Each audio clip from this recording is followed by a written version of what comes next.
ആദ്യ ബലാത്സംഗ കേസിൽ രാഹുൽ മാങ്കൂട്ടത്തിലിന് താൽക്കാലിക ആശ്വാസം. മുൻകൂർ ജാമ്യം റദ്ദാക്കണമെന്നാവശ്യപ്പെട്ടുള്ള ഹർജിയിൽ സുപ്രീം കോടതി ഇടപെട്ടില്ല. അതേസമയം അതിജീവിതയ്ക്കെതിരായ ഹൈക്കോടതി പരാമർശം സുപ്രീം കോടതി നീക്കം ചെയ്തിട്ടുണ്ട്. ഹൈക്കോടതി വിധിയിലെ അതിജീവിതയ്ക്കെതിരായ പരാമർശങ്ങളാണ് സുപ്രീം കോടതി നീക്കിയത്.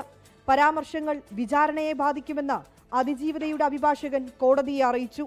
പരാമർശങ്ങൾ നീക്കിയത് കേസിന്റെ തുടർ വിചാരണയിൽ അനുകൂലമാകുമെന്ന് അതിജീവിതയ്ക്കായി ഹാജരായ അഭിഭാഷകൻ സുഭാഷ് ചന്ദ്രൻ പറഞ്ഞു.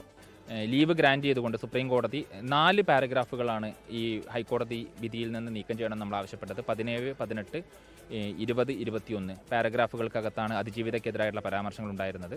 ആ പരാമർശങ്ങൾ നീക്കം ചെയ്യണമെന്നുള്ള അതിജീവിതയുടെ ആവശ്യം സുപ്രീം കോടതി അംഗീകരിക്കുകയും ആ പരാമർശങ്ങൾ നീക്കം ചെയ്തുകൊണ്ട് കേസ് തീർപ്പാക്കുകയുമാണ് ഇപ്പോൾ ചെയ്തിരിക്കുന്നത്. രാഹുൽ മാങ്കൂട്ടത്തിലിന് മുൻകൂർ ജാമ്യം അനുവദിച്ച ഹൈക്കോടതി വിധിയിൽ ഇടപെടുന്നില്ലെന്നും സുപ്രീം കോടതി പറഞ്ഞു. ജാമ്യാപേക്ഷ പരിഗണിക്കുന്നതിനിടെ ഹൈക്കോടതി മിനി ട്രയൽ നടത്തിയെന്നും ഇത് നിയമവിരുദ്ധമാണെന്നും പരാതിക്കാരി ഹർജിയിൽ ഉന്നയിച്ചിരുന്നു. 24 ഡൽഹി.